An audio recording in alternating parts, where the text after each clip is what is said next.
Very welcome here this evening to MW Hiramore Park for the last quarter-final of the day, the Senior Football Championship quarter-final, sponsored by the Leeds Shopping Centre. An intriguing battle going to unfold here between Emo and Portlaoise. Horrendous weather conditions, hasn't let up all day here, wind and rain. Fergal Byrne I'm joined with here, no introduction needed for Fergal, been with us through all the year here. This is a massive battle for both teams. Obviously Fergal, the understatement of the year I suppose, but Emo have come into this after, a game that they were behind in Dempsey's. They turned around. They're coming really well, prepared for it, and the gander will be up on them, and they won't mind taking on Portlaoise, I'm sure. No, I think of all teams, Pat, in the county, Emo won't, they'll show Portlaoise the respect they deserve, but they won't be afraid of them. And the only thing that I will be worried about in Emo today is the 4-week layoff since they played. Portlaoise have had a game since they played their, since O'Dempsey or since Emo played O'Dempsey's, and that game could actually stand Portlaoise. They might get into this game a little bit quicker, but as you said, the conditions are very poor out here today, and they're a great leveler when it comes to football. So I think this could be quite an attritional battle out here today, Pat, and I don't think there's going to be a whole lot between them really at the end of the day. No, and for any of those fans, particularly Emo fans looking in and looking for a glimmer of hope, I suppose, to say that the 3 winners so far have been teams that went straight through to the quarter-final. So, Ballyfin, Grey Cullen, and before here we had Port Arlington. So, Emo the last 10 minutes. So anyway, if that's a glimmer of hope for Emo fans, maybe they'll be delighted with that. But they're playing Portlaoise. They're not county champs for nothing. You know what I mean? We know what they're going to do, and they have oodles of back up in the subs if anything goes wrong for them, Yeah, Portlaoise, Pat, are a really strong team, and they're not, multiple county champions for no reason. Yeah. And people say that maybe these conditions out here today wouldn't suit Portlaoise because they like to play football, but actually Portlaoise can get down in the trenches as well, Pat, just as good as anybody. Yeah. And the likes of Kieran Lillis and Conor Boyle and Kieran McAvoy, these lads, Gary Saunders, they can dig in when the going is tough. Yeah, they can be, they can plough around in the trenches if they have to. They can play samba football if they have to. But either way, they can mix it. Yeah, and it really will be. I think there's not going to be a whole lot in it, Pat. Really, at the end of the day, I mean, Portlaoise on paper you would expect to win the game, but Emo, the heart, the guts, the determination that Emo teams have always shown, and they've always shown respect to their opposition, but when they go out and play, they play with a little bit of abandonment, Pat, and oftentimes that leads to them winning games that you'd expect them not to win, like the O'Dempsey game the last day, where O'Dempsey's were favourites and Emo really kicked on. Yeah, we looked and saw that, and when they got, O'Dempsey's maybe left them off the hook that night, but they really do chase in packs as an Emo team. They really go in and they're all, fight tooth and nail on the field. But of course, this field, O'Moore Park, won't be any stranger to Portlaoise either. They played here many times in wet conditions and dug it out, so that's not going to phase them either. And there is a few changes we know in each team. We're going to bring them to there now shortly. So as Brendan Hickey is looking to call the teams out, and teams are stripping off ready for battle, I suppose we'll go and see the teams now, and we're going to start with the Emo team, and there's a number of changes in this to the programme. So in goal is Niall Gorman for Emo. The full back line coming in instead of Thomas Scully is Liam Crowley. So Liam Crowley with James O'Rourke and Jack Setright beside him. The half back line, Evan Joyce makes way for for Parry Kerwin, Shane Murphy's beside him, and then number 17 Finbar Crowley comes in there instead of Tommy Keegan. Midfield, Sean Green and Darren Strong. The half forward line, Brian Gorman comes in there instead of Stephen Norton, Nigel Murphy, and then number 23 Keane Langford comes in for David Gorman. And the full forward line says it is Paul Lawler, the wily forward who's really got a lot of scores from this year. Jack Owens beside him, and Patrick Hosey, who love this ground and open space, is on the other corner forward. Portlaoise's team then, Graham Brody's in goal, full back line, Michael Dowling, Frank Flanagan and David Seal. The half back line, Paddy Downey, Chris Finn and Gary Saunders. Midfield, Kieran Lillis and Kieran McAvoy. The half forward line, Damon Larkin is replaced by Benny Carroll. Conor Boyle centre forward with Garrett Dillon outside him, and the full forward line, Paul Cahalan, is replaced by number 20 Brian Glynn. John Kavanagh starts full forward, and Ricky Marr the other corner forward. Fergal, the Portlaoise subs don't weaken the team, and neither do the Emo players, I don't think. No, and I think you can see there's 5 changes on the Emo team for today, Pat, but none of them are a surprise because in most games these guys have started. So I suppose just in terms of the Emo team, first of all, Liam Crowley and Finbar Crowley and Pádraig Kerwin definitely strengthened that Emo backline, along with the likes of Cian Langford there and Brian Gorman are seasoned performers, so they won't weaken that Emo team in any way, shape or form. And Portlaoise are only strengthened as well by Benny Carroll and Brian Glynn, two absolutely outstanding players. They're replacing Damon Larkin and Paul Catalan. I'd expect to see Damon Larkin as the game maybe will unfold. I'm not so sure about Paul because we haven't seen him at all this year yet. But again, if Portlaoise had Paul Catalan to bring off the bench, it would be a serious ally to have there. But either way, Pat, both teams are lining out here as strong nearly as they can be, and we'll have to expect a fairly strong, hard physical battle, particularly today in the conditions that we've seen in the games that have taken place so far. There've been lots of hard tackling, lots of slips, lots of falls, a few yellow cards here and there that were definitely you'd have to put down to the conditions. Do you know what I mean? Yeah. So at the end of the day, Pat, they're lined up and ready to go, and we'll hope for a good battle. Yeah, we will. Brendan Hickey throws in the ball. Gingy's in the middle of the field with Kieran Mack. Finbar Crowley's in there with Darren Strong. Finbar Crowley gets the break on it and breaks away straight up the field. And out the walls, it looks like Cian Langford onto straight away. He's going. Gary Dillon tracking him. Langford back inside the middle. That's Nigel Murphy. Murphy back out again. It comes outside here too. And that's Crowley again on it. Langford back into Finbar. Finbar looking for the gap and he gets it. He pops in the side. Jack Owens turns with his right boot. Is that a scored? It's just gone to left and right. It wasn't too far out. Wasn't too far off, Fergal. No, and Emo, Pat, were very patient in their build-up there. They got the ball to the scoring forward that you'd expect, Jack Owens, and unfortunately it just went to the left and wide. Brody straight out to Kieran Lillis, claimed the mark. Tapped it, moved it on. Brendan Hickey saw nothing wrong, and Chris Finn comes onto it. Finn looking up ahead of him now. Ricky Marr moving. Turns back inside to the middle here. Back it comes to Benny. Benny Carroll switches across here to this side to Gary Saunders. Saunders back to Benny Carroll. Benny looking up there, the head up all the time, see what's happening. Pops it across to Gingy. Brian Glynn. Glynn across to Benny Carroll. He takes that tackle. Started well. Did he feel the effects? It back to Brian Glynn. Brian Glynn tried to get in the right, but his way was blocked. Still going through Brian Glynn. Looking for an option. Goes to the ground. Referee says free out for overcarrying. I think Brian was just looking for that free. I think Fergal that day. He was looking for it a little bit, Pat, and he had ample opportunity to get rid of it, and he probably had overcarried it before the referee had blown. So that's Liam Crowley sets off with it now, up the wing. Back to Langford. Keane across, Mackle going across to meet him, and Gary Saunders will cut that out all day, and he does. Back it comes here to Garrett Dillon. Dillon back to Lillis. Lillis now, Ricky Marr ahead of him. Lillis, the calls go to Boyle.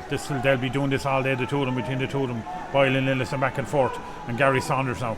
They did this the last day. They'll push up Portlaoise, come along, offer the support. Ricky Marr a bit far out from the goal. Again looking for the options. Decided to take the kick. Back it comes to David Seal.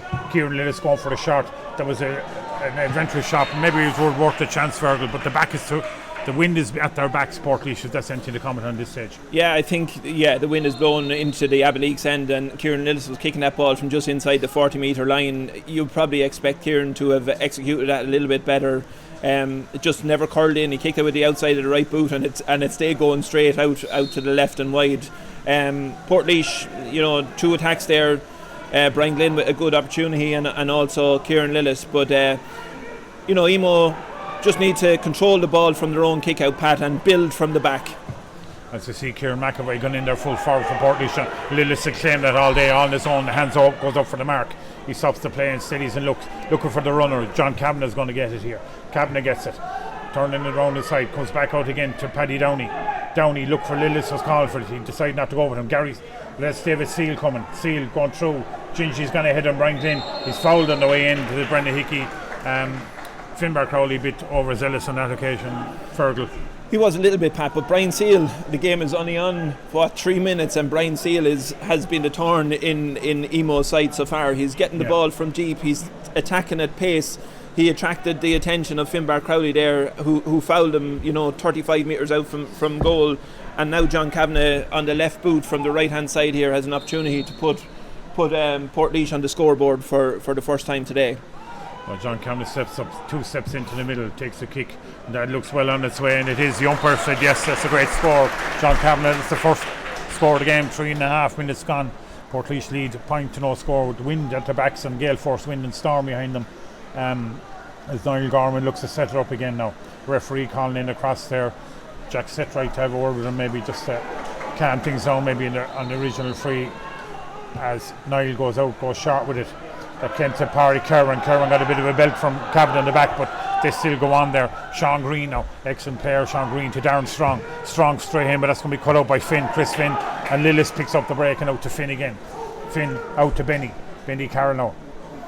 Coming back into the middle, still with the head up, looking to see what the options are, taking the chance, kicks it in, merely intercepted. It was intercepted, well done there that time by Shane Murphy. Shane and Nigel, two brothers playing on the team. Barry Kerwin back, very tight stuff for them. Jack Setright now coming up.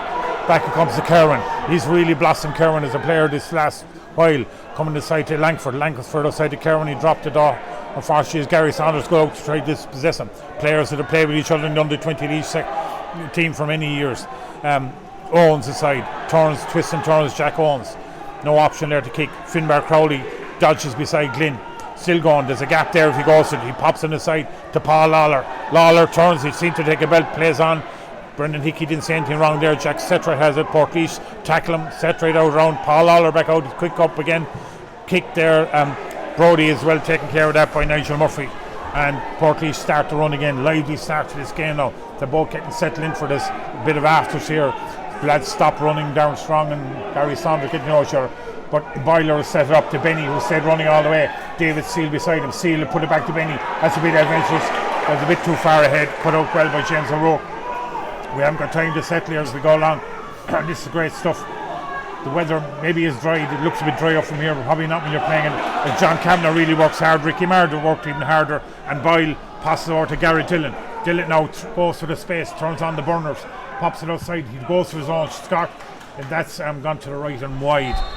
Frenetic start now, Fergus, really up the tempo from both teams, isn't it? Yeah, in comparison to the first two games, Pat, this game is being played at 100 miles an hour for the first 5 or 6 minutes, but both teams are probably guilty of some wasteful shooting, Pat, to be honest. Emo had a great attack down there and then landed the ball short into Brody's hands, which, with a player like Graham on the ball, you don't want to drop the ball short to him because he'll set up the attack all day. But then Portlaoise are guilty down here of wild shooting as well, Pat. So, only a point on the board from one team. Niall Gorman goes out, Darren Strong claimed it. Kieran Lillis to stand back, but that's a quick ball inside into Patrick Hosey. Hosey, great player. Hosey loved this ground, the open space if he can get it. Nifty player, decides to go outside, didn't he? Held onto the ball and Langford is outside him, Keane Langford. Goes to Brian Glynn, goes across to break it off to him. Comes there to Shane Murphy. Murphy inside to Owens, but he jocked over his hands. Brendan Hickey saw there was some free. He judged Frank Flanagan to have done something, not sure what he did there, but Brendan Hickey was closer than you or I suppose, Fergal. Yeah, well, Brendan Hickey called it early. I thought maybe Paddy was calling it early because he thought there was a mark going to be called by Jack Owens, but there must have been some sort of foul on Jack Owens by Frank Flanagan because the mark wasn't because I think Jack the ball didn't was catch kicked from it inside the 45 anyway, but Jack Owens will gladly accept this Absolutely. one and take it. They will get themselves on the scoring board. And Owens turns the strokes straight over the bar. And that's their draw match. 7 minutes gone, a point each. You can see Emo's tactic already though, Pat, is to get that ball in really, really quickly to the likes of Jack Owens and Paddy Hosey in there, and try and stretch that Portlaoise defence. That was nearly intercepted there by Brian Gorman. That was Brian Gorman, and Gary Dillon gets it underway again. That's a dangerous ball to Gary Saunders, who's tackled by Darren Strong. They know each other from the concrete business, the building business, the two of them. And Strong gets it out, but Gary Saunders got a free there from him. And I would say his sister was playing today with the Portlaoise team, and we congratulate them. They had a great win today, and their ladies are into the Leinster final after a 3-5 to 2-5 win. The Portlaoise, here comes Brody up the field. On it goes. Ricky Marr takes it. Ricky drops it, but holds on to it, being tightly marked by Jack. He pops aside to Conor Boyle, got a late hit, Ricky Marr there, and Boiler goes on Conor Boyle on the left. Was there a block there? No. And there was a 45. The referee is going to maybe deal with something now, but Ricky Marr definitely felt, I think, was the Brian Gorman there. I think it was actually quite good refereeing, Pat, because Ricky Marr did get hit maybe slightly late there, but the play was developing for Portlaoise, and he let it on, and he had it. In fairness to Brendan Hickey, he had it copped. he let the play develop, and he's picked the right man. He's gone back to have a word with Brian Gorman there now. I'm sure it'll be only a yellow card, Pat. I don't think there was a huge amount in it.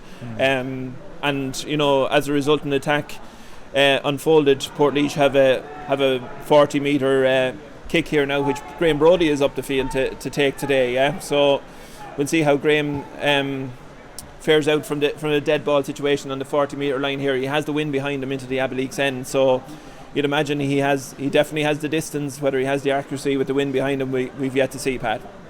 Yeah, so Ricky Maher is up there holding his jaw there for a little bit, but anyway, none worse the wear for that. As Benny made a run, but I don't think that was ever an option. I think Fergal, you're right to say Brody's only one thing in his mind here is to go the full distance with it, and he has a good go at that, and that looks excellent. That's an excellent score, and that will boost his confidence. I know the last day he missed the first couple. That's a different one there today, a really important score. He stroked that one over very, very well, Pat. He caught it cleanly. He got it not too high off the ground and just sailed nicely over the bar. And as you say, you don't want someone like Graham Brody gaining confidence from kicking 45s over the bar, because as a poor kick out comes from Niall Gorman, intercepted by Ricky Maher into... and that was the let off, and Macca got onto that ball. Ricky Maher caught the kick out, poor kick out from Niall Gorman. Ricky pounced straight away into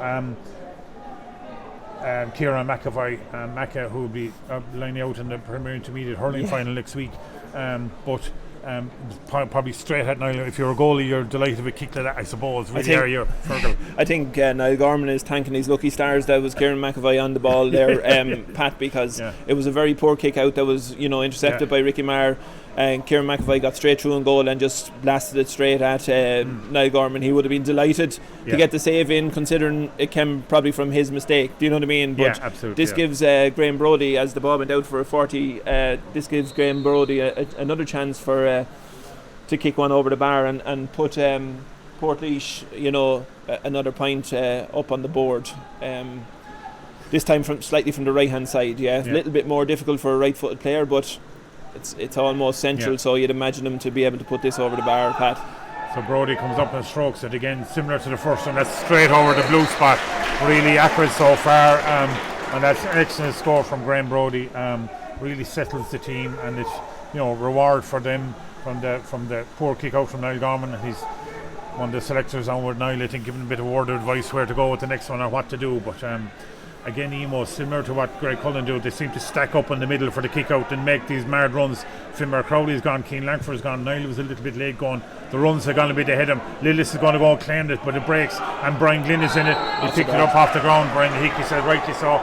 But Padge Kerwin tries to get the ball, get it underway again. Darren Strong going to pick up on this one. So Strong takes it. He's Dylan in front of him. He kicks it in real quick.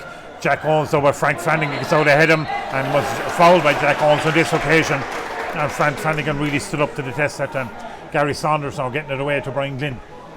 Glynn told by Kieran Lillis to go long, and he does into Boyle. Conor Boyle takes it, looking for Lillis coming. Lillis is coming like a train, goes beside him, and even quicker train outside him is Dylan. Dylan going to go through the space, it pops out his hands, lucky for him, comes back out to McAvoy. McAvoy displaced, but Dylan has it again. Been dragged around by Finbar Crowley, still has it. Kieran McAvoy on it, outside to Gingy, but it comes to Benny Carroll.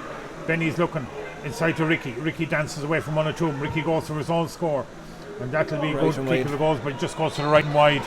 There was no real pressure on that time. Fergal, they could have gone another couple of plays, maybe getting a bit closer, couldn't they? They could. I think Portlaoise should probably be kicking themselves for some of the wides they've kicked from play, Pat, because they have had opportunities to put scores on the board and have just rushed shots. But one thing that's interesting, Pat, and Emo are struggling with this right from the start, is their own kick out. They are stacking up in the centre and trying to free the men on the side, but the ball is hanging in the air against that wind, Pat, and it's making it easy for Portlaoise to attack it. Likes of Brian Glynn here with a fist through it and knock it down. Ricky Maher picks up that thing from Brian Glynn and gets it back off him, and Brian Glynn, the Portlaoise set off again. Dylan, he'll have the injectors. Jack Setright going out to him, pops it across the Boyle. Conor Boyle solos, dummy back in. Back to Ricky Maher. Ricky Maher back to Boyle. Boyle on the right boot, but that's a chance that Niall Gorman will easily deal with, or will he not? He barely did, but he went out over the line, and inexperienced there, unfortunately, for young Niall Gorman. If he'd left to go over the line, he'd be having a kick out now instead of a 45. And you know what, Pat, maybe it's in his head that he didn't want another kick out just right now, and he tried to keep the ball in play, but it's a very slippy ball out there today, and the wind the wind is blowing into his face, and it got away from him. I think he's very, very unfortunate to have given away another 40, but this is, by the looks of it today, it's bread and butter for Graham Brody. He struck the first two really well.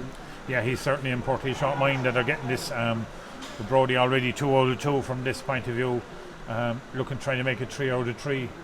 They're putting it down.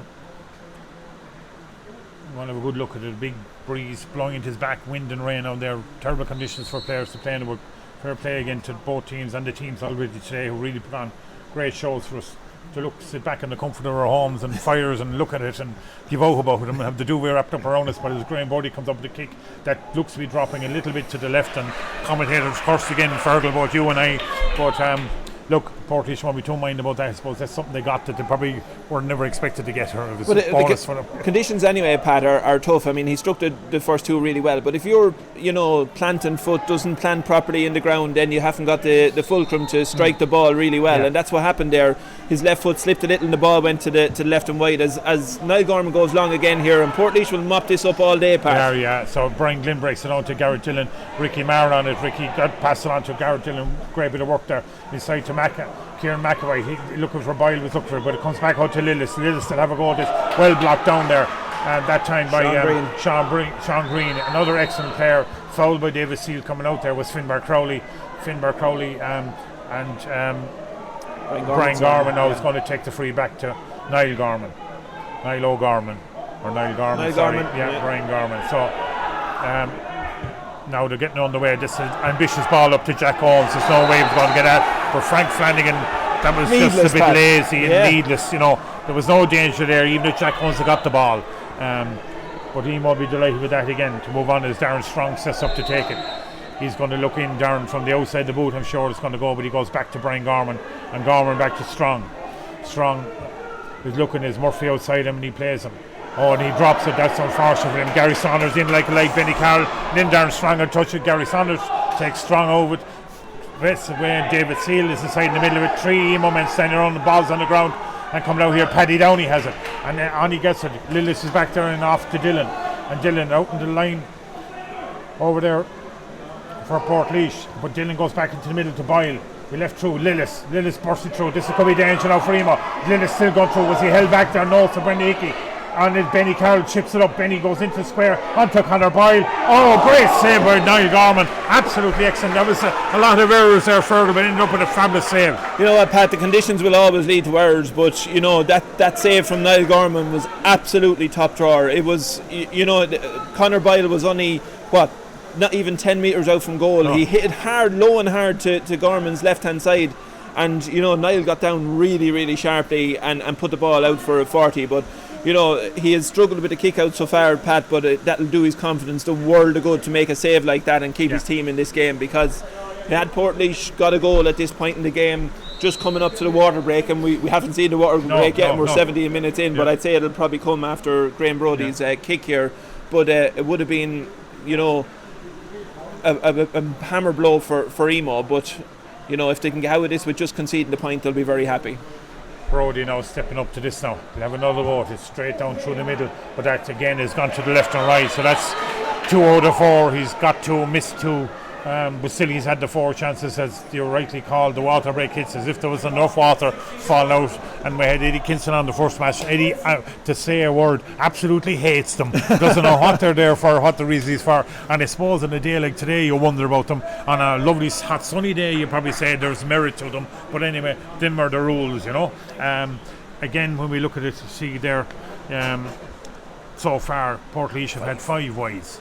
That'd be uncharacteristic from wouldn't it, Fergal? They'd be disappointed with that, obviously. Yeah, well, Pat, as I say, conditions are not really, in the favour of fancy kicking out here today. You have to work the ball into a position in front of goal where you can get your shot off, quite easily. But Emo have only 1 wide, but maybe, Pat, that's not because they've had a huge amount of attacks. It actually shows more about the dominance of Portlaoise in that first period of 15 minutes than it does. But But Emo would still be happy, Pat. 3 points to 1 after 15 minutes.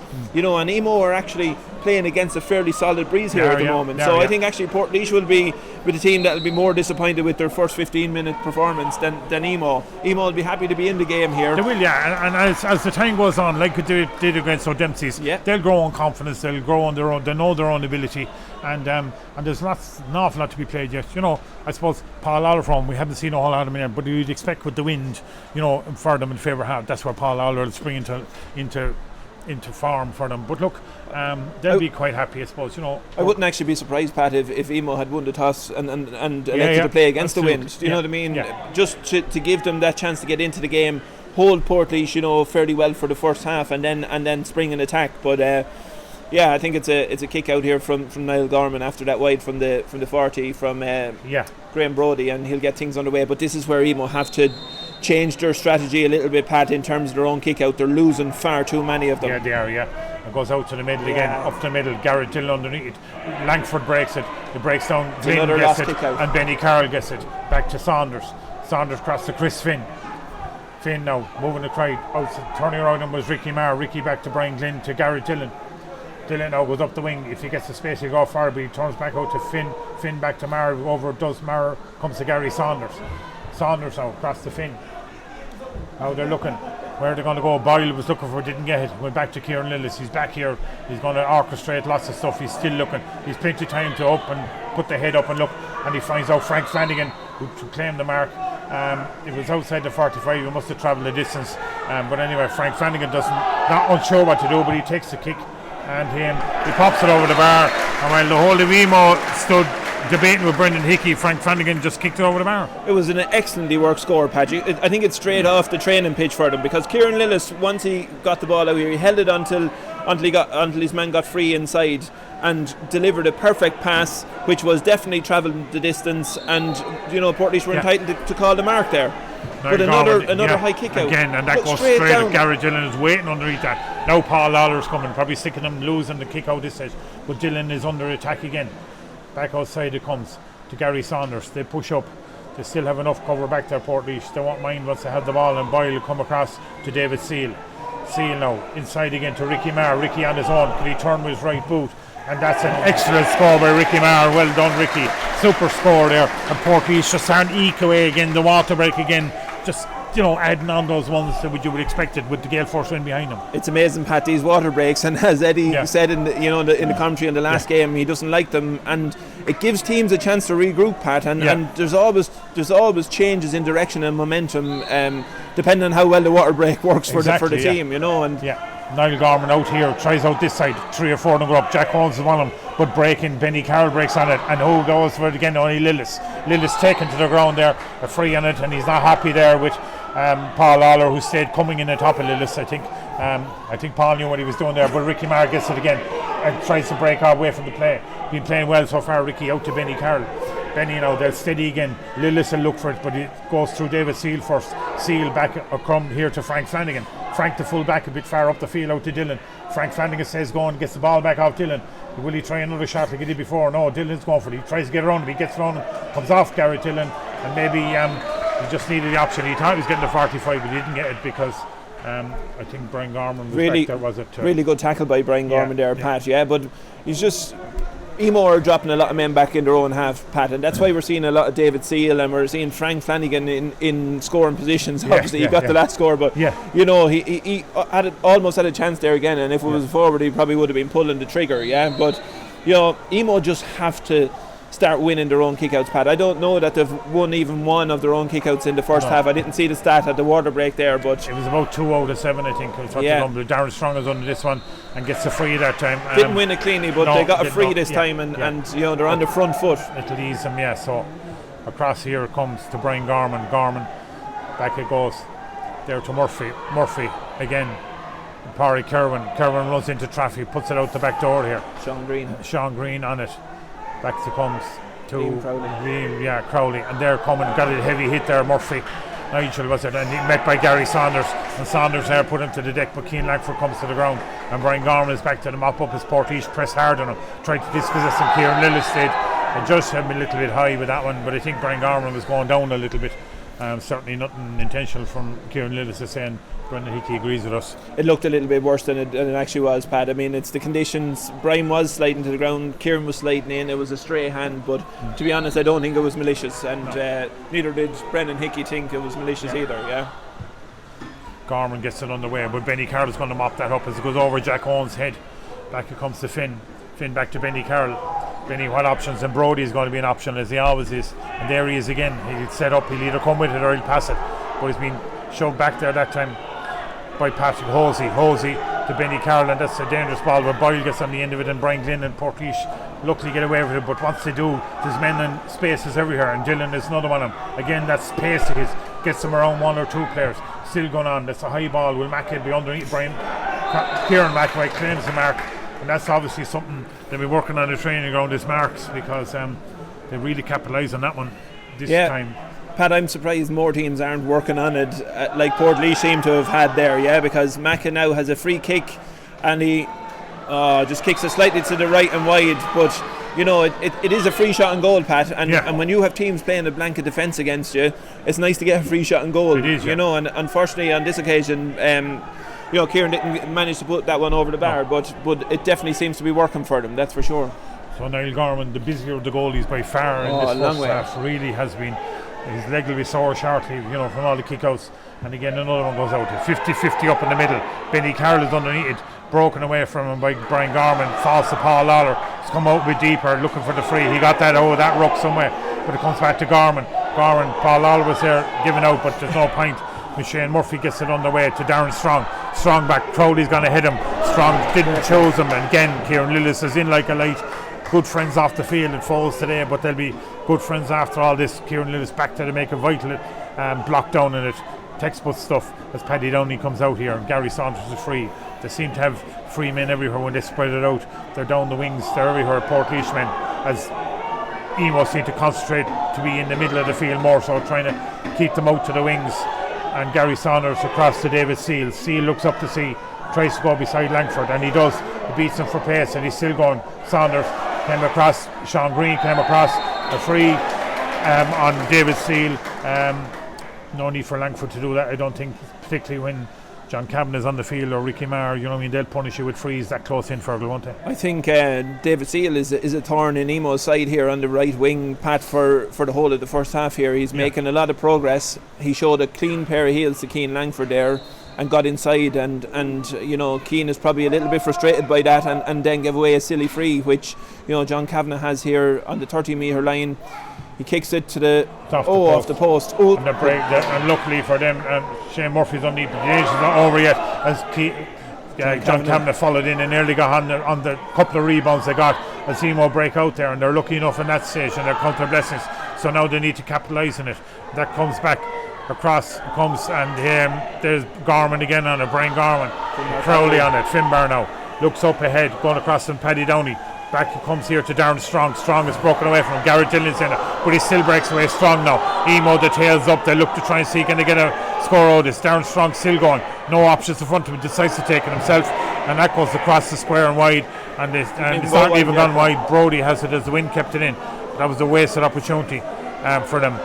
As Chris Finn picks it up, and Brody tackled there by a couple of Emo as Paul Lawler stopping his run, making sure this going any further. But Conor Boyle has it. They don't need him. Plenty Portlaoise went up as Gary Saunders moves the ball real quickly inside, and Ricky Marr out there. Can he get it? But that's going to bounce off a slippery surface. He doesn't give up on it, but that is that's such a skiddy surface there. It's like an ice rink out there. There was just a little bit too much on it, Pat, and as soon as it hit the ground it took off like a rocket and ended up over the line. But Emo had a great opportunity there, Pat, through Darren Strong, and unfortunately he chose the wrong option by going for a shot when he would have been better placed to give it to one of his teammates. Emo gets it underway again now. Cian Langford has it, drops out of his hands, and again the Portlaoise lads went straight away to mop it up, and Gary Saunders is one of them, and he gives it to Garrett Dillon to take his free, and Garrett Dillon back to keep the ball moving real quick. Portlaoise, they're all constantly trying to move it and get it going, and Lillis is on it, and if he gets closer to the goal he'll try and pop it over himself. He did thought about it, turns back his side, he thinks about it again, and his had a score, didn't get a touch, but he went to the left and wide.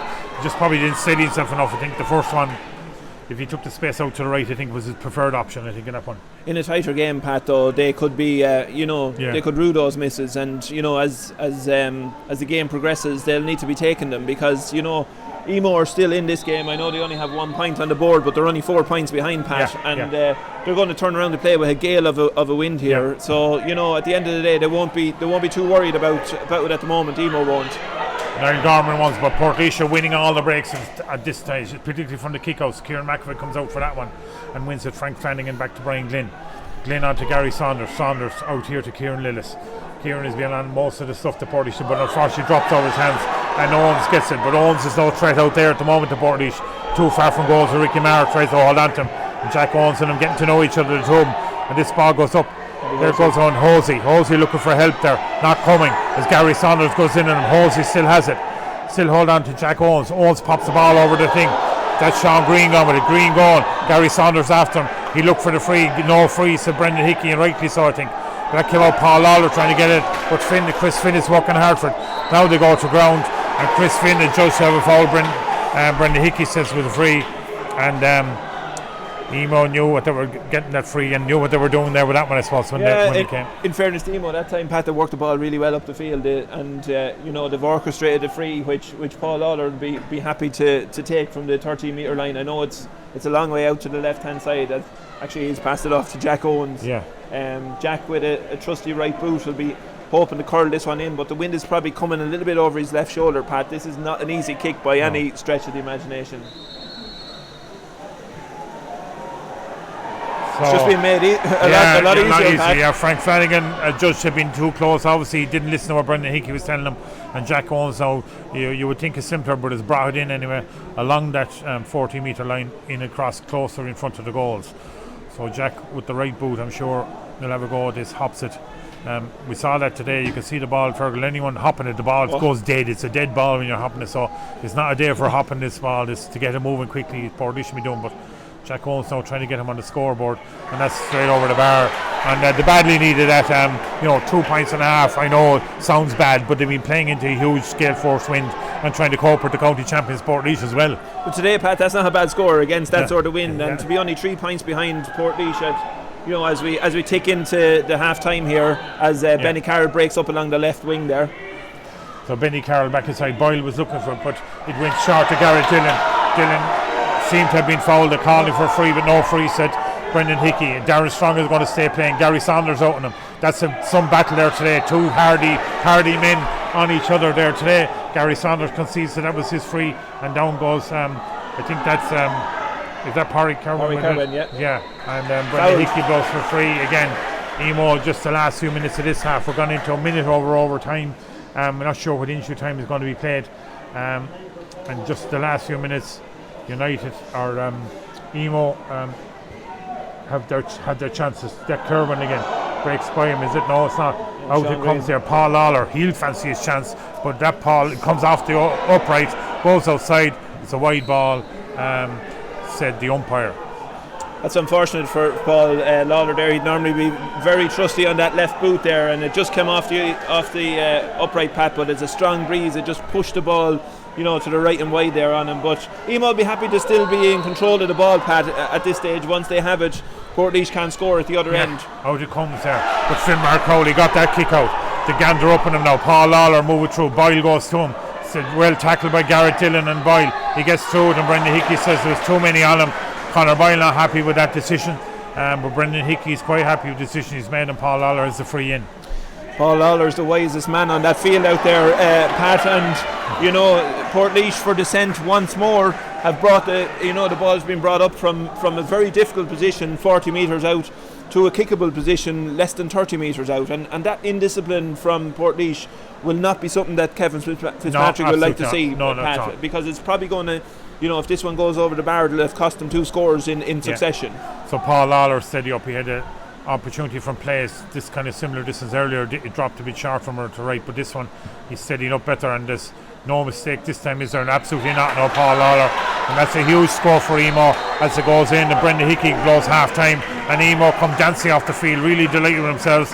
There's only 2 points in it, Fergal. Portlaoise have 5 points, Emo 3 points, all to be played for, I suppose, but Emo would be quite happy. Well, I tell you what, Pat, the only thing Emo will be happy about, or unhappy about here at the moment, is that the half-time whistle came when it did. Yeah. Unfortunately for them, they were definitely in the ascendancy there in the last few minutes, and they've tagged on two points in succession, 5 points to 3. They will be absolutely delighted, Pat, at this stage. Yeah. So, we would have saw, I suppose, as we said, Brody's come up and kicked 2 of the points for Portlaoise, which is, from dead ball lines. John Kavanagh's got another one from a free, and Frank Flanagan got one from that mark, and Ricky Marr got a point. I think it's only 1 point from Fado, Pat, is it? Yeah, that's all, yeah. So, again, the scoring forwards, the Portlaoise thing, that one, that hasn't clicked at all yet, and with the wind behind them, I know a lot of ball has probably been overplayed, as you said, slippery surface, wind behind them. They're not firing yet, Portlaoise on all cylinders, even though they're on an awful lot of ball, doing an awful lot of running.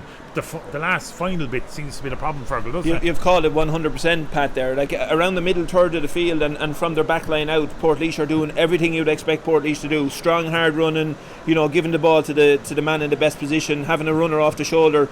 But in that final third, Pat, just as, when they get the opportunity to score, sometimes they're taking the wrong option. Sometimes it's the right option but not executed properly because the conditions are poor today as well. But ultimately, Pat, it's about winning this game, yeah? And, if anybody's going to be happy at half-time, I think it's going to be Emo, because that evening out there, Pat, is getting worse. The wind is getting stronger, the rain is getting heavier, and Emo are turning around to play with it. And Emo are not the sort of team you want to leave in a game for long periods, Pat, because they will find a way to win it. Oh, they will, absolutely, yeah.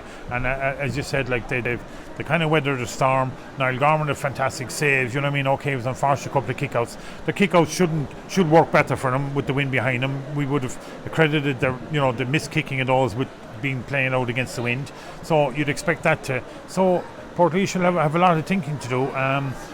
Emo's John Strong and his crew, they'll be delighted with this. They'll be happy enough, and we're looking forward to an intriguing second half. Not going to be high scoring, Fergal, I presume, but it will be.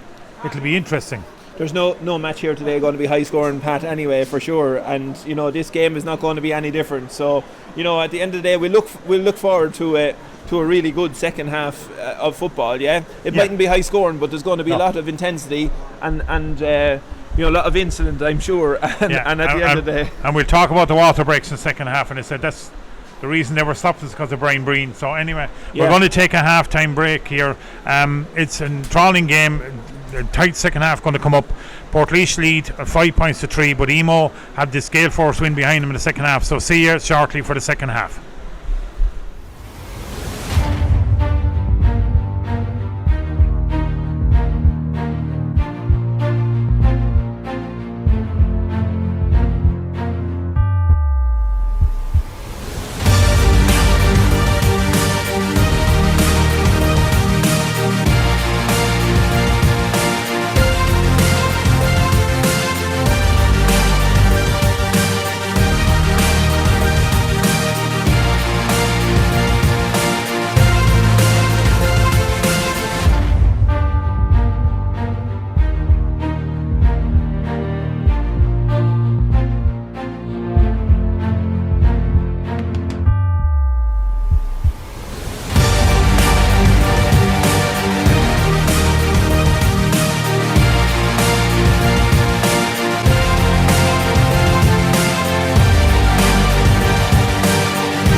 Welcome back to MW Hiramore Park for the Laois Shopping Centre Senior Football Quarter Final, the last one of the day, between Portlaoise and Emo, and at half time Portlaoise lead 5 points to 3.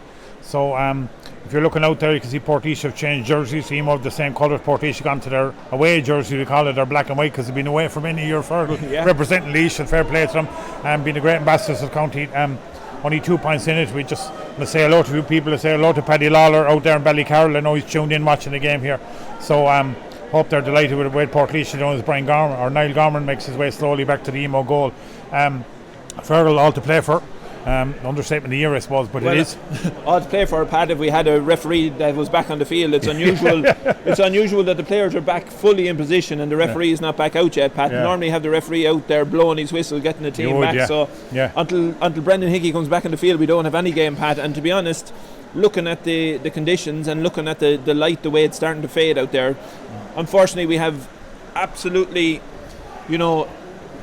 top standard, top quality, newly installed floodlights, but they're not commissioned until next week, so we can't switch them on here this evening, unfortunately. But as the light fades, Pat, it's going to get a little bit more difficult. It is, and if this goes to extra time, we could have a problem on our hands. Yeah, but I'm sure the Emo lads will find them, the black and white lads, they'll find them somewhere out there if they have to. But again, Emo, there'll be John Strong and his team will be happy enough. They'll be, I suppose, the first score this half is going to be really important, whoever falls there, to kind of set the standard, Fergal, I presume.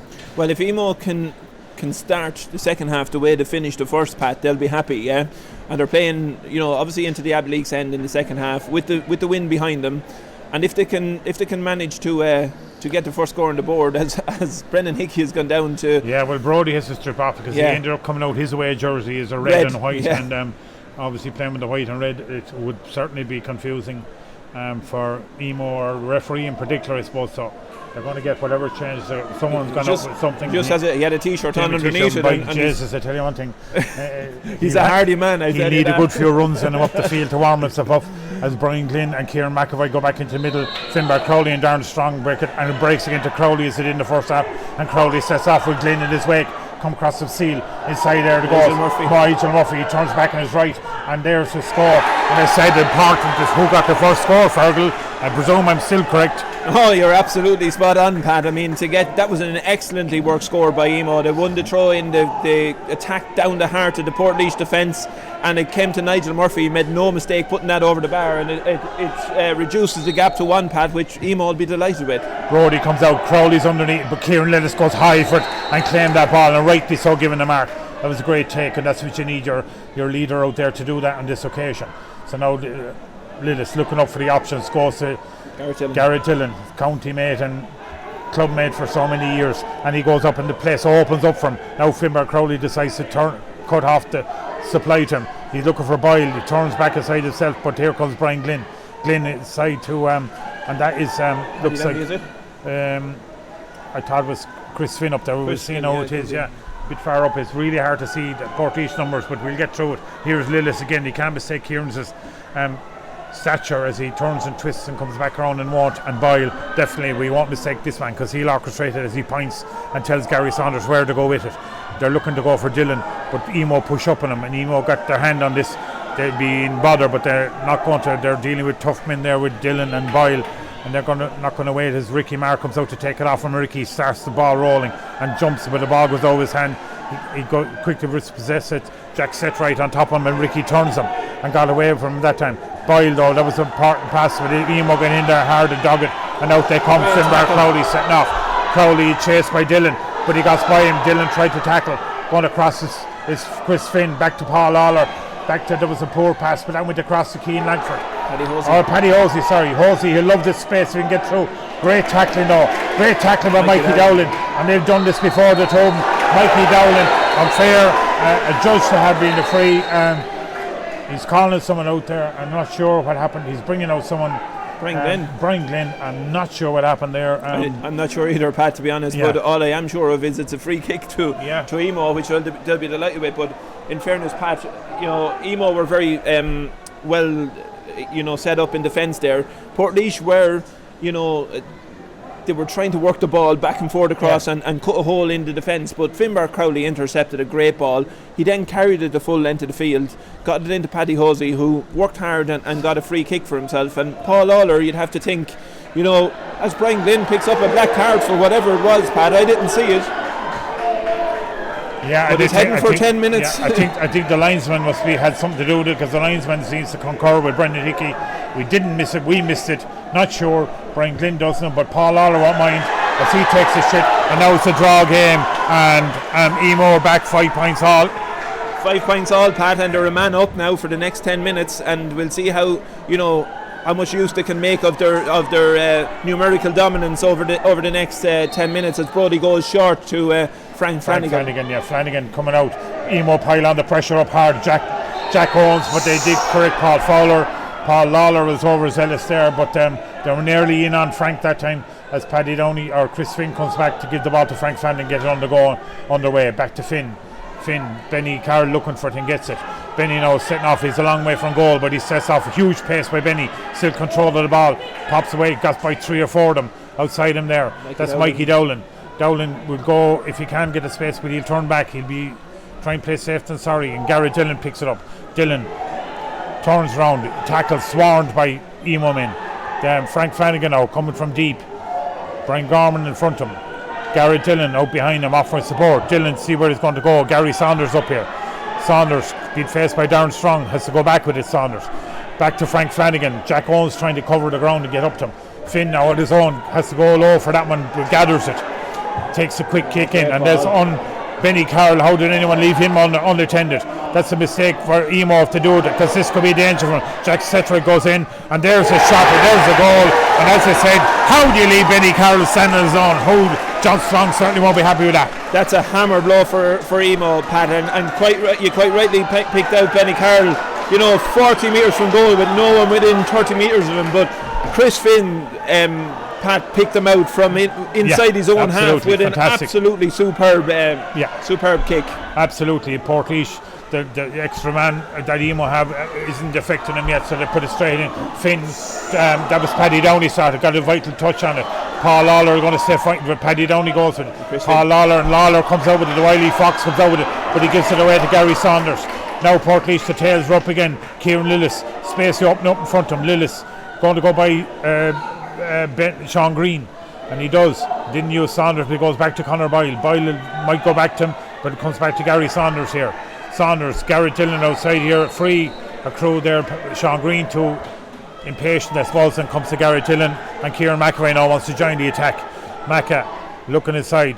He goes with Benny Carroll, the man who scored the goal. The live wire here, huge player for Portlaoise. Garrett fancies his chance, but they knew what was coming. Emo, and he got a block, and a Keane Langford did a great block, and Langford goes out. He could have played the ball himself and Ricky. This will be a good tussle. Ricky goes up, wasn't picked up off the ground. No, so the referee, that one wasn't either. Garrett Dillon is in there. Ricky Maher's waiting. Brendan Hickey blows a whistle. Probably going to throw it up there. Probably the best thing in the circumstances. It was tight there, but super blocked by Keane Langford. Pat, Keane has definitely, he didn't start in the first game, but he's played the last couple of games, and he's come really into himself. Yeah, so Darren Strong won that throw in, and there's the free against Keane Langford on that occasion, who looked to have been judged to have been barraging. Portlaoise getting the breaks at the moment as Benny picks it up here. Benny Carroll again, no one coming to him. Finbar tried to come to him, back it goes, and Benny again through the middle. They've no way of handling this man at the moment. Goes back into traffic, passes it outside.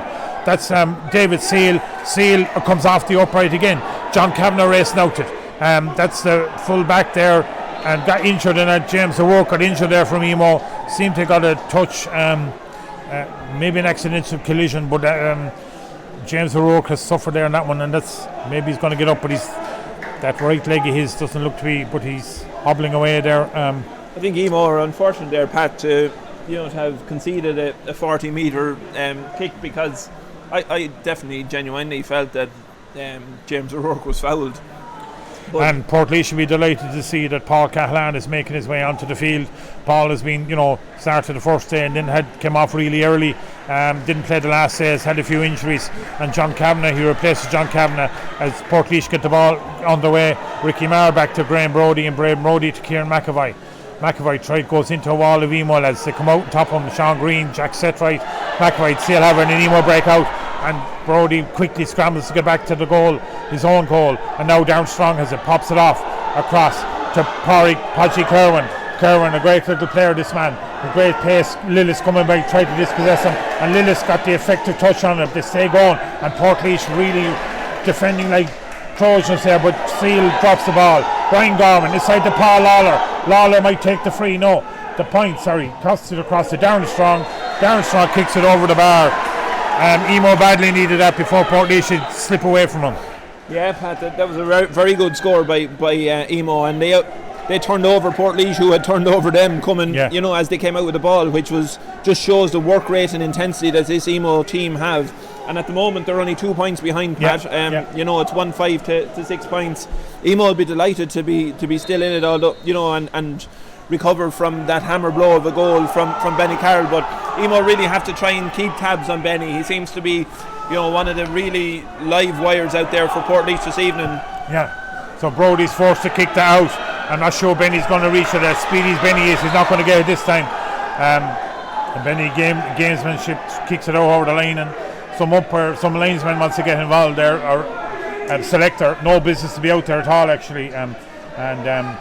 That's not a place for that sort of thing. Definitely, I think Brendan Hickey's going to come over and sort that out off the line. But absolutely, these fellas in yellow bibs, no reason to be out on the line at all. They're wearing yellow bibs, Pat, but they're not official yellow bibs from the county board, and they can't be on the field. They have to be behind the barrier. Only the manager and the mayor phone are allowed out there. Yeah, maybe DS Sports are doing the deal on yellow bibs as well. But anyway, Keane Langford is going to take it off the kick off from the sideline. Jack Setray called for it, but he goes over his head, but that's gone in there. Jack Owens goes down for it, bobs off his hand there. And there's the tackle there in the back, and that's gone Emo's way. Corey Kerwin. That was Kerwin, Shane Murphy there, was it? Nigel Murphy. Nigel Murphy, yeah. That was a great tackle there. It was a great tackle by Nigel Murphy. He shouldn't have won that, but Darren going to try one, is he? There's the banana of a shot. He's not going to come in enough there. But Darren can do that with the outside that boot. But Pat, is it a high percentage shot? It is, Pat. It looks, it's great when it comes off. It looks brilliant, but I think Emo would have been far better placed there to try and work that ball into a better scoring position. And I'm sure John Strong probably has the same opinion out there of Darren. Hold on to the ball, Darren, work it into a position and take an easier score than trying a Hail Mary from 40 metres out. So Graham Brody, I know Brendan Hickey is I don't know was there an umpire with a hand up or not, anyway. Brody now going to start it underway again. Green jersey on this time, goes out to the middle. Boyler goes for Conor Boyle, won that cleanly over Langford, but Langford persists and gets it. Paddy Downey's in there, and Buddy Emo come away. This is the battling we taught of them beforehand. This is what they stay doing all day. Murphy now with the ball. Strong, Darren outside him. Darren, it drops off his hand, but it still goes. Jack Owens, if he gets the space, he'll pop it over, and he goes around Frank Flanagan. He comes back inside, pops it out again to Paul Lawler. Lawler won't waste it. He'll steady the ship and take their time, and no need to rush yet. Darren Strong and they clean it. That's a great ball across. Benny could get it, but Sean Green is going out it. But that's Paddy Hosey, is it? No, it's a number 20. Oh, there's a free inside. Paddy Kerwin and Mikey Dowling has judged a foul there off the ball, and I think Mikey got caught for a couple of those the last time as well. But this is great when the referee, I suppose, spots those. Looks in and sees stuff going on inside. I know it's hard on the defending team, but the attacking team will love those. A foul is a foul, though, Pat, whether it's on or off the ball. And if it impedes a player, making a run for a ball, and the referee spots it, he's well within his rights to give it. Portlaoise will be very disappointed with giving away those type of frees. They've given away, 3 in this match, Pat, of that type of ilk, And I know that Kevin Fitzpatrick, for one, down there will not be happy with that. And this is to put, Jack Owens, I don't want to put the commentator's curse on him, but 20 metres out straight in front of the goals, you'd have to imagine he should slot this over the bar. And, oh my God, as the crowd groans and we groan, Pat, he put a little bit too much sky and air on it, and I'm getting blamed for it. Yeah, you'll get the text after Fergal, not me. But Jack Owens, you'd have put your house on it. But anyway, he'll get opportunities again before this game is out. There's only 42 minutes gone in the game. As Brody goes to kick it out again, still 2 points in it. 1-5 Portlaoise, 6 points for Emo. Out to the middle, and who gets that there? That's Brian Gorman. He's played really well today. On top of him is Lillis. Over goes to Finbar Crowley. on to Kerwin. Patrick Kerwin played really well, but he's a great player, you know, really important for Emo. Pops it across, Finbar will fight for it and gets that across to Brian Gorman. Gorman, Darren Strong was impeded by the referee. Might give him sympathy for it. Paul Lawler fighting there for it, slides to get it. Benny tries to slide, he's going all over the place, but still breaks back to Emo. They're not giving up here. Jack Setright to Darren Strong. Darren, the long ball inside. Good ball. He pushed that. Who's that? Paddy Hosey. Hosey trying to go to the middle. Finbar caught that as he was going to ground. Back out again, Jack Owens in there. But Portlaoise tackling groups and come out to Frank Flanagan. Flanagan out to Seal. Seal being hit by Darren Strong and gets away with it. Ricky Marr, they have the hand up to the referee. Ricky looks ahead. Ricky pops it off there to Seal. Seal only one thing in his mind, going beside Sean Green. Sean Green holds him up. Across comes Shane Murphy and the free into Portlaoise. I think rightly so, Fergal. I think as the linesman calls, I think calling back, there may be a sub coming for someone, not too sure. And that looks like David Dutchy Holland is coming in there, or about to come in, or had come in. He's definitely going to come in now, number 17 for Portlaoise. I think why the crowd were roaring there, Pat, was, and you know, probably David Seal definitely deserved to have a free kick awarded to him, but what the Emo crowd were roaring about is that he didn't actually play the ball. You know, they were roaring for him over carrying it, but he couldn't get to play it, because he was being fouled. So I think it probably is the right decision. So Kieran McRae is coming off. We'd always see Brian Glynn is back as well. So that 10 minutes sin bin is up as well, obviously, and that goes into Cahalan. And Cahalan gets a free first touch of the game. Really, I think that was his first touch of the ball, because it's been all Emo and Fergal for the last few minutes, hasn't it? It has been all Emo, Pat, yeah, and you know they haven't been able to knock down the scoreboard though. They haven't been able to knock it down, yeah.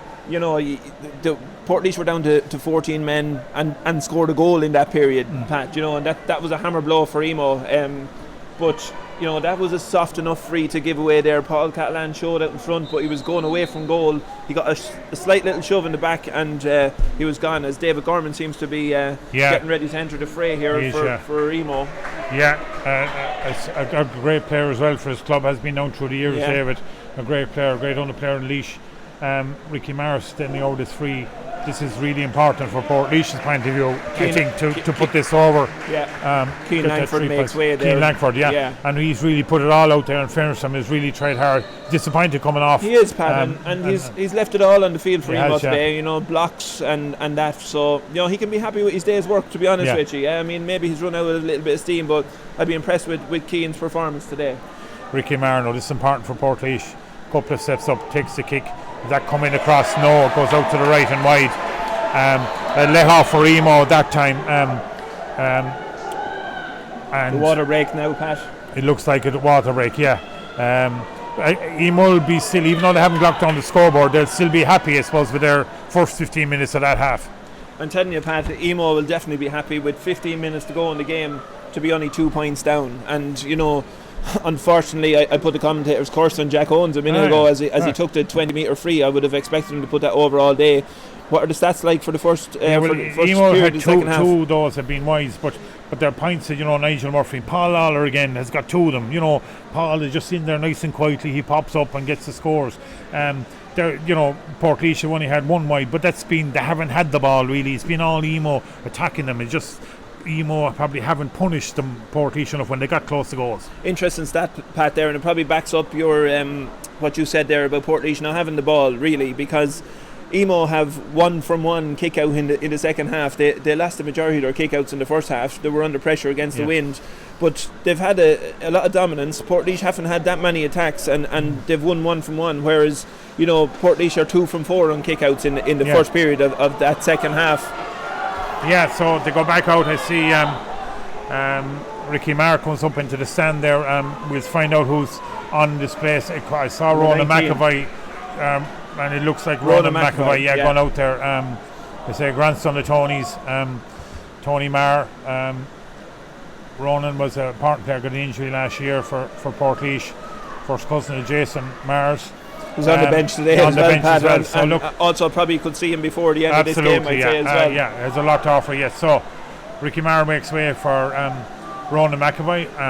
Portlaoise just ahead by their 2 points, 1 goal and 5 points. Emo 6 points. Niall Gorman begins proceedings again with a kick out. So where's this going to go? There's two. They're gone to the far side. There's 2 men, but he goes down through the middle. A bit of a stump kick. Lillis going to get the break on that. He was waiting for that all day. And he saw that coming, and Dylan now sets off on the pace. Out here to David Dutchy Holland. Holland just in there before the break to Benny Carroll. Benny back to Garrett Dillon. Garrett in straight across. Callahan comes out for Callahan, gathers it on Dutchy Holland, goes looking for who's going to give it to. Garrett Dillon gets it, turns back around, comes out to Boyle. Boyle back out to Ronan McAvoy. McAvoy comes off the upright, and that goes straight over the bar. Great score. Nice introduction for Ronan McAvoy, Pat, but I tell you what, I mean, he mightn't have got any score yet, but Paul Catalan has won the first 2 balls have gone into him there. He's setting up the tacks, he is showing out in front, but a kick out again, Pat, comes from Emo. They win this one in the middle of the field by, I think is it David Gorman? Yeah, David Gorman got it. Finbar Crowley just went through his hands, so Darren Strong is on it. Emo are not beaten here yet, not by a long shot. They're going aside. Jack Owens, will that be too strong for him? It does. It bounces off the slippery surface. Not the first time today, Pat, we've seen that. As the ball hits the ground in the Abbelik's end, it just takes off like a rocket, and you know, Barness, it's into the hands of the player, Pat. It's gone and it's out over the end as Brody prepares to take this kick out. And you can see in the kick out, Portlaoise, their 2 cornerbacks go right out to the sideline, trying to draw the players out, give me the space, but the rest then bunch up in the middle and start running everywhere. Glenn is one of them. Will he go under that? But that's going to come out. Paddy Kerwin is underneath this, catch it and going to stay going. He pops it. He didn't pop it aside, but now he does to Paul Lawler. Lawler going to queuing up for this one. Fancies the chances of this one, and there's an excellent score from Paul Lawler. And if he gets more of those, that's what he's going to stay doing, Fergal. Pat, that was almost 40 metres out from goal, but he had nothing on his mind other than kicking that ball over the bar as soon as he got it. And Paul Lawler will do that all day, every day. But Graham Brody will be disappointed with that kick out, Pat. He landed it out in a position where I think there was 3 Emo players. Parry Kerwin caught it unopposed with no Portlaoise player around him. You just see how vital the kickouts are to teams nowadays, Pat, and they have to be bang on the money as he goes short this time to make sure they retain possession. Paul Lawler is in the top of Gary Saunders, and Jack Owens might get it. Jack Owens does. What's he going to do with it? He pops it side to Paul Lawler. Lawler switches out here where there's room. Darren Strong is it. Strong with the kick, and that's an excellent score. That comes from another mistake. And Fergal, the Portlaoise kick out, when you look at it, the 2 cornerbacks go out, but I think Emo have copped on that they're not going to get the ball, so they come back into the middle and they create a few extra players in there. So as one of the Portlaoise, it looks like Gary Saunders, I think, is down looking for attention, and maybe that's the break Portlaoise need, just to try and gather their thoughts on the kick out. Well, they definitely need to get their kick outs right, Pat, because Brody's an experienced keeper. He went long, they lost it. He went short, they lost it. But the second time on the short ball, Pat, it wasn't because he didn't kick it to the player. It was because Emo's intensity in the tackle meant that they turned over the ball and got it out and got a score from it. And Gary Saunders is down injured, Pat, as a result of that. It was just hard tackling by Emo players, and Gary unfortunately came out the worst away for it. But as you said, Pat, this game is far from over. There's 10 minutes left plus whatever stoppage time. That's the point in it. It's So Brian Glynn makes way for Damon Larkin. You did predict at the start he would be in absolutely. He started on the team last year for Portlaoise as a young man. Started team, a great potential, great player, and a good friend of his, Parry Kerwin, out there going to Markham. They know each other from Laois football teams, but there'll be nothing given or asked for this occasion. So Emo are not happy, Pat, about the length of time that Gary Saunders is being attended out there, because it's just taken that spark out of the game for them, and they just didn't want that game to be stopped at that particular point, the same as they didn't want half time to come when it came.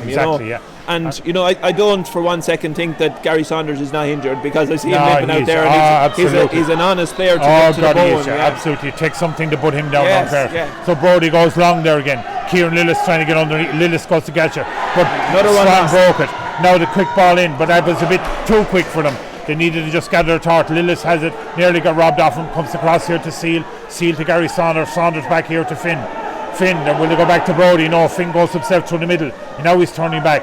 Now it's gone. That's Mickey Dowling onto Damon Larkin now, out the wing here. And Portlaoise trying to settle it down. Gary Dillon back there to settle. Now they're still only pointing as Paddy Downey takes another smart Dowling back to Mikey Dowling back to Garrett Dillon. Dillon trying to go by his man. He does that time. He's still caught, but Portlaoise haven't really advanced the whole lot. They still have the ball. Back to Mikey Dowling. Emo trying to slowly push up on him and trying to force the mistake. Brody's here calling for it. He looks like an Emo player when he puts up the hand, but he's a bit of a white jersey on him. But anyway, Portlaoise going on. They'll be happy now. Here goes. That looks, and there's a drag to the ground. There's a no, so Brendan Hickey. On they go. Paddy Downey in there, I think. And Emo break away with it and get out strong, and now Emo are on the tails up.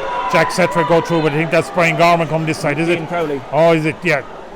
The back inside to Murphy to Darren Strong looking for the head up, looking for the option. Is that Great the option? ball. Jack Owens is the option this occasion. Jack Owens is ahead of it to Frank Flanagan, chips it up, goes across, goes beside him. Jack Owens could go all this will be dangerous. Could he pop it over the bar? No, great block by Frank Flanagan. 3 Portlaoise men around him. Dutchy Holland comes back out, but breaking out with his Conor Boyle, and one of your senior men, that's what you wanted. He quickly gets the ball on the way to Benny Carroll. Benny now, Paul Lawler coming to meet him. Paul is jinked by him there, and Paul wasn't able to stop him. And Benny Carroll is still going, and back from Dutchy back to Benny. Benny's still going, huge pace. That man done real great work today. Back to Garrett Dillon going on to his left. He's going on to left boot. He tries a shot, but that going out to the right and wide. Squander a chance for Portlaoise. When you're only 1 point up in a game that's as tight as this, Pat, in the conditions that you have, when you get an opportunity like that, you have to make it count. And you would have put your house on Garrett Dillon putting that one over the bar, but he didn't. But Pat, what's really impressive out here today, and I'm most impressed by, is Benny Carroll's work rate, absolutely. His fitness and his ability on the ball. Gary Saunders broke that away from Darren Strong, but it broke down to Finbar Crowley. Crowley to Jack Setright. Jack inside again to young David Gorman that came in there. Gorman, not young anymore, but young David. He came in there earlier on, fresh legs, I suppose. Darren with a long ball. Paul Lawler is on underneath. Who else on him for it? And Paul Lawler going to do the sensible thing as you would expect from him, and puts it over the bar and draws the match. Right man in the right place, Pat, at the right time. You can count on Paul Lawler. Emo have been counting on him for years and years and years now, but that was a absolutely superb pass by Darren Strong to Paul Lawler that time, and instead of going for the Hail Mary shot himself, he took the right option that time, Pat, put the ball on the chest of Paul Lawler, who made no mistake putting it over the bar, and we have a draw game here at the moment, Pat. As Graham Brody to kick out, so the momentum is with Emo now. They're going to sense a bit of blood here as we go into nearly 55 minutes gone in this match. A draw match, back to Darren Strong, then went out over the line from Brody. Strong again with the head up. Who's he looking for? Back to that's Sean Green on it. The leg starting to fade here a bit. David Gorman back here to Nigel Murphy. Nigel, a kick into the corner again. They're looking. Will that go? Paddy Hosey just gone a bit too strong again, and it's hard for players to judge that, the slippery conditions. A let off for Portlaoise maybe that occasion. It's definitely a let off for Portlaoise, Pat, and we've seen it happen on numerous occasions during the day today. But as Brody comes out to place the ball for another kick out, but Portlaoise's kickouts are malfunctioning at the moment, Pat, and it's putting their team under pressure for sure. Brody will be looking, as Benny Carroll makes a good run for it, he is not giving it, but Brody will be looking to put this long out onto the hands of maybe Kieran Lillis. Yeah, but there's 2 underneath, there's 3 Emo men underneath him, and that Emo breaks, come and away Emo with it breaks again, and there's Nigel Murphy underneath. Murphy back, then Jack Setright. Who's he going for his own kick? Is he his own score? But that was the wrong choice, I think, in that stage. Paul Lawler was standing outside him further. Yeah, Pat, that's what we were talking about making the right decision on the ball at the right time. Yeah, Jack Setright has had a great game as a defender, but that's what he is, Pat. He's a defender. He went for a shot there in a crowd of players when he had a player of Paul Lawler's calibre out to his left-hand side, who you'd put your house on to put it over the bar. So Emo just have to relax a little bit, make the right decisions, give the ball to the right man, and they're in a big shout in this game, Pat. Brody out with the kick out again now. Who's going to win this? Ronan McAvey under. Jack Setright catches it cleanly and goes to the ground. Did he hurt himself? No, but Portlaoise or Emo started off real quick. Nigel Murphy. He beats swallowed around and that's well intercepted by Frank Flanagan. They go along and out they come. Dutchy Holland back to David Seal. Seal turns back out, switches it to the far side. And over there is it looks like that's Paddy Downey, I think. Or Chris Finn out to Benny Carroll now. If the space opens up from him, there's only one thing he's doing, and Dylan and him are working together. Benny again all day, be flying. That ball hopped out, but he retreated well, going on to his left boot. He's really playing well. Ronan McAvoy outside becomes his dropped by Paddy Downey, and no free for Emo, they say, but anyway they play on. Sean Green on it now. Green going to stop. Darren Strong coming for it, being tracked by Gary Saunders. Gary straight in, it goes from Darren. The side is that the Hosey? Hosey pops it off to Strong again. Strong looking for the man to see 2 or 3 of them are coming to him, but he retains possession.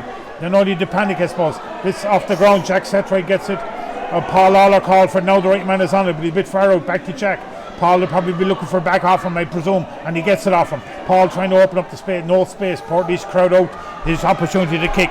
Darren settles it again, comes across a dangerous ball, but they do maintain it. Nigel Murphy It comes to the brother Shane Murphy now. Goes to the corner. Jack Owens tries to turn and gets the ball at the same time. He got to over Frank Flanagan, tries to speculative kick. That is an unbelievable score from Jack Owens. But that's what he can do, Jack Owens. Give him the ball, he can do that. He's a super player. Pat, that was a phenomenal score. I haven't seen a score better than that in here in Portlaoise in a long time. Outside of the right boot, you know, to put his team one up in a tight game that's running out of time for Portlaoise here.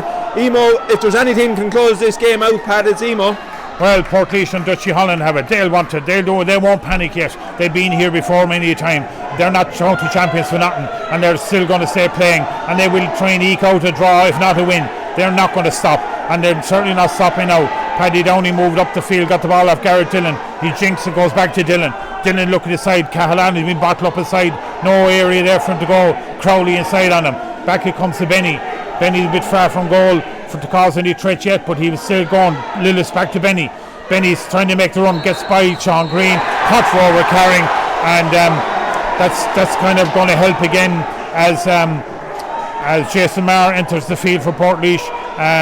Can't do it yet because Emo hurried on and Podgy Kerwin has it. Kerwin dances around Damon Larkin. Inside they go to Hosey. Hosey ahead of Mikey Dowling. The tail is up from Emo. That's David Gorman, is it? No, that's Brian Gorman, and the free in. And Conor Boyle tells him where it's from. That was a lot of play there. Benny caught forward carrying. Was that harsh on him? I think it was harsh. I think it was harsh. Yeah, I mean, Benny's travelling at speed all the time. Yeah, but I don't think he overcarried it. But Emo aren't going to complain about a decision like that going for them here. Absolutely Pat. not. No. They turned over the ball. They've worked the ball up the field. Paul Uller has it, 30 metres out from goal on the right hand side of the field. And he's getting ready to. He's kicking the ball away, Pat. He's not happy with the quality of the ball. Yeah, it's too soft. Yeah, it wasn't supplied by DS Sports, obviously. Doesn't like the O'Neill's one. And they're looking for obviously a bit of gamesmanship going on. No one can find a ball that he can kick, but I think Brody gives them out one. And Paul will go and check it to see how it is for Portlaoise are the team that are a point down here, Pat, with the possibility of going through down. They won't want this to be to be slow in any way, shape or form. They'll want this game to be going. Well, I'm sure Brendan Hickey will add the time, because he'll be quite entitled to add the time for time wasting, whatever. As Paul goes, this is a real important kick, but no better man is supposed to have it in his hands to try and stretch Emo out to a 2-point lead. Paul takes it, but that's gone to the left and very wide as Brody goes there to catch it.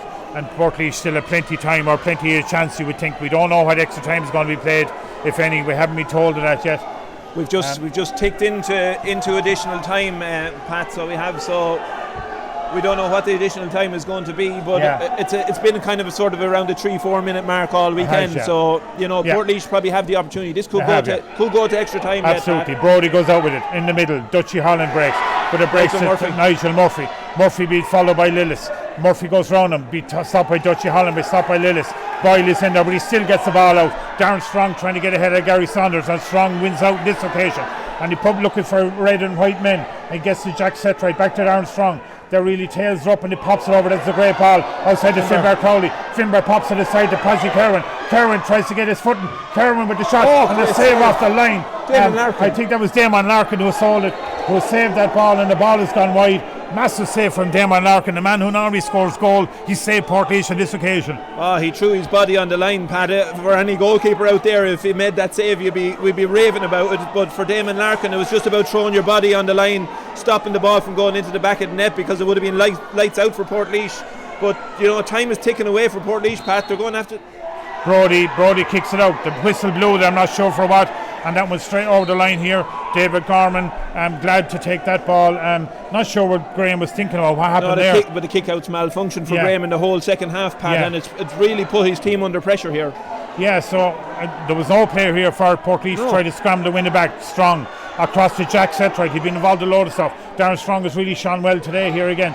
Murphy across to his brother Shane, outside to Jack Owens. Owens turning back on the left. Will he try on the right? Will he try another shot? And there's an unbelievable score. If you thought the first one was good, the second one was even better. Pat, they are scores of winning any game. It's Jack Owens actually was thought about kicking away his left boot, turned the man back inside, kicked away the outside of the right boot, split the posts in half. They were absolutely superb score. So the 100 fans or so, they're in here from Emo making their voices heard. You could probably hear them without looking to the camera there. There's an upset on the cards here. Paul Lawler playing a bit of games, kicking the ball around. David Conor Boyle coming up doesn't like it, and rightly so. Well, he doesn't like it, Pat, but of course Paul Lawler is going to do what he has to do to close out this game, as Conor Boyle would do himself. Do you know what I mean? So we just have to hope that Brendan Hickey adds it on for them. And but we're gone into nearly 63 minutes played. The score, Emo 11 points, Portlaoise 1-6, but there's no more time. And Brendan Hickey blows the final whistle, and Portlaoise have been beaten by Emo in the death. This is it is an upset. These are the county champions. They'll be beaten here on a wet and windy day. That's no excuse. Portlaoise won't use that as an excuse. But really, the second half, Emo's hunger really paid dividends in the Fergal. Emo have been showing that hunger all year, Pat. I mean, their second half performance there, they came out, as we said, and got the first score of the second half, continued where the first half left off. But Pat, they then suffered a hammer blow of a goal that Benny Carroll got and put them on the back foot, but they dug in again, Pat. They dug in and dug in and dug in. They worked hard. They got their own kickouts right, and what was happening to Niall Gorman in the first half was what was happening to Graham Brody in the second half. Graham couldn't buy a kick out there for Portlaoise, and they were under serious pressure.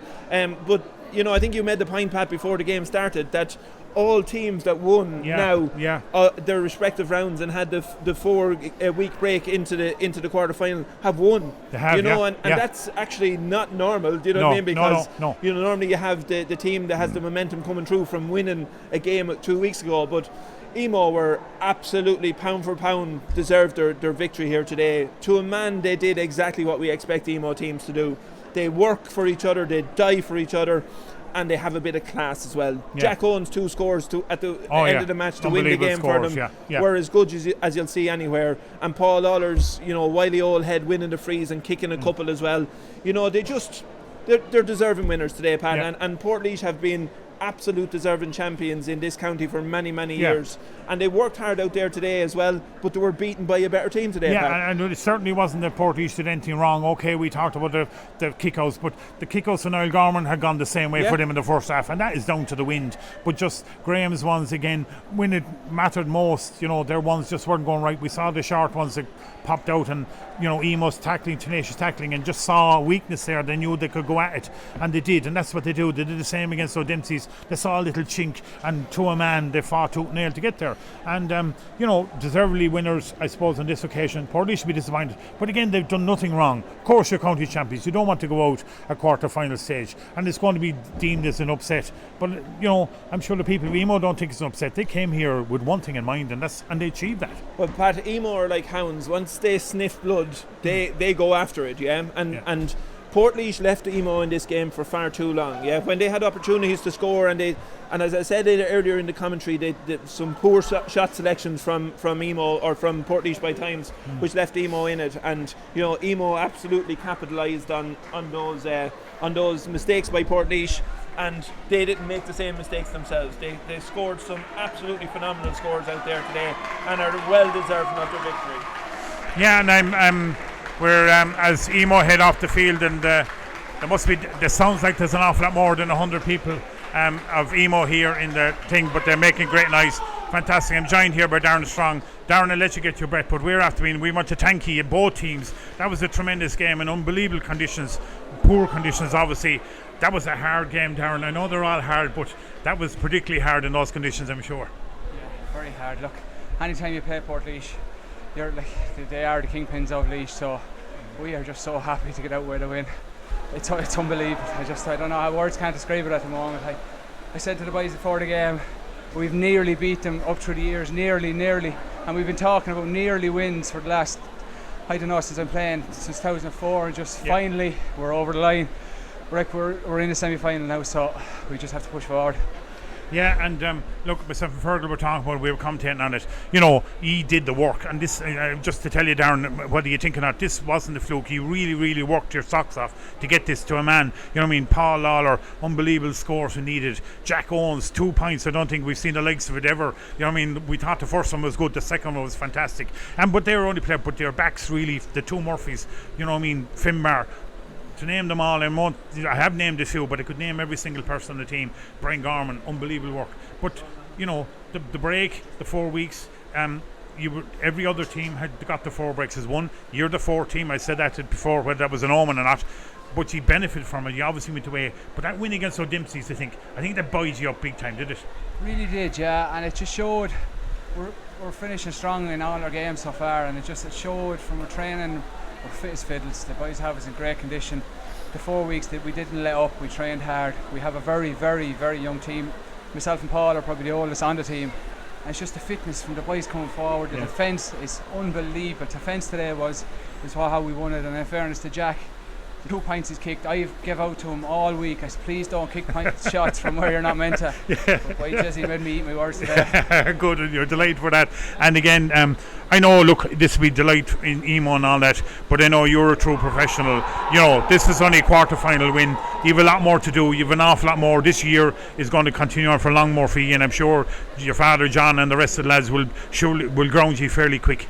Yeah, Pat, in fairness, look, it's quarter-final. It's brilliant to beat Portlaoise. And it's just we have to get into our heads now. There's nothing won. We have to push on whoever we're playing in the semi-final now, and really we're 6 weeks away, so we just have a lot of work to do. And there were some mistakes made today, and we just need to work on that. Work hard for the next 6 weeks. We've won that, and we don't need to get complacent. There's great teams left in it, and hopefully whoever we play next, we get to beat them again to a final. So Darren, for today, well done. Off to a hot fire for yourself and nothing else, I'm sure. You're still in the championship, and well done. But you defeated the county champions, Portlaoise. Respect to them, in fairness, and they put up a real battle as you would from county champions. They never get up. As we said, Miss Fergus said, it wasn't anything that Portlaoise did wrong. It was just what you did. Your hunger really shone out in the end. It was, Pat. And look, all the young lads that we have been playing with St. Paul's, and they've won the whole way up, and they know how to win. For years ago, we probably would have crumbled because we didn't know how to win, and it just showed. It showed against O'Dempsey's when O'Dempsey's were a few points up. We came back and we won. And the same today. It just looked like a draw was written all over the cards, and then Jack Owens just steps up and kicks 2 almighty points. Darren, we'll let you on and enjoy it, and well done. Fair play to you. Fergal, just before we sign off, I know Paul Dargan, the draw is. We now know when the draw is from the executive man himself here. Well, the coach officer, let us know. I suppose most people are probably expecting the draw to happen this evening, but the draw will happen on Monday, the 2nd of November, Pat. That's when the draw for the semi-finals will happen. We know the teams that are in there now. We do, yeah. And Emo joined them this evening, which is great for them. Portlaoise bow out of the championship at quarter-final stage. And you know, Pat, I spoke to Kieran Lillis during the week here one of the evenings, and you know, I was asking him what he thought about today's game, and he knew that they were heading into a battle against Emo, and I think everybody in the county knew that Emo have the credentials to battle hard, and they won't fear the likes of Portlaoise. Out there today, Pat, the one thing that Emo didn't fear was losing. You know what I mean? They had no fear of losing. They threw caution to the wind, and as you said, Jack Owens 2 points, Pat, one better than the other. 2 points worthy of winning a quarter-final. But as Darren said, and you quite rightly said, it's a quarter-final win for Emo. They won't be getting carried away. They'll enjoy this evening, you know, but John and the management team there in Emo have them well grounded. They have them well drilled, and as Darren said, they have them extremely fit, Pat. And they were going stronger at the end than they were at the beginning. And that's testament to their fitness coaches there, and they're doing a lot of hard work. But every team now are in a, you know, probably an enviable position from any team that's gone out, but they now have to wait a long period of time, Pat. And I suppose, unfortunately, due to COVID this year, the championship can continue and finish out to a finish within the time frame that we would want it. So that's going to be a little bit different for these teams, Pat. And you know, it's whatever team can deal with that the best, because there's not going to be, you know, no challenge games to be got. You know what I mean, between now and the semi-final. And so, how do teams deal with that? It'll be the team that deals with that best will be the team that come out on top the next day. And I'll be looking forward to two very good semi-finals. We won't have Portlaoise in it this year, No. but every team that's there are worth their salt and worth their place in the semi-final. Yeah, and I suppose at the start of the year, if you were to pick out, you might have gone fairly well at the three of them. Probably no one tipped Emo at the start of the year, maybe to get into the semi-final. You would have definitely put Portlaoise down first. So with Port Arlington in it, Great Cullen, Ballyfin, and now Emo.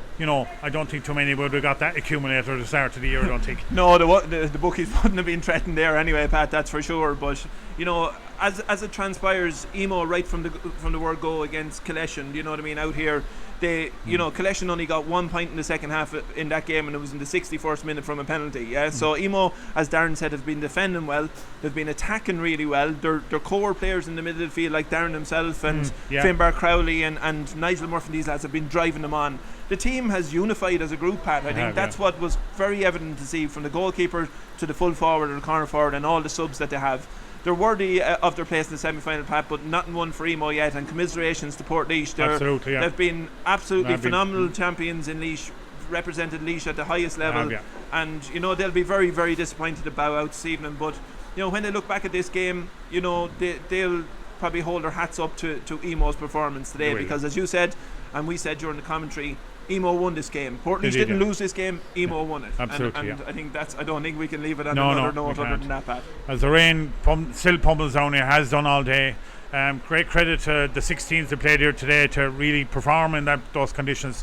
We're going to sign off from MW Higher O'Moore Park. The quarterfinals are over. We now know the semi-finalists. That draw will be made the 2nd of November. So from MW Higher O'Moore Park, particularly from Fergal and myself, thanks very much, and I hope you enjoyed the game. And Portlaoise bow out, but Emo go on to the semi-final. Thank you.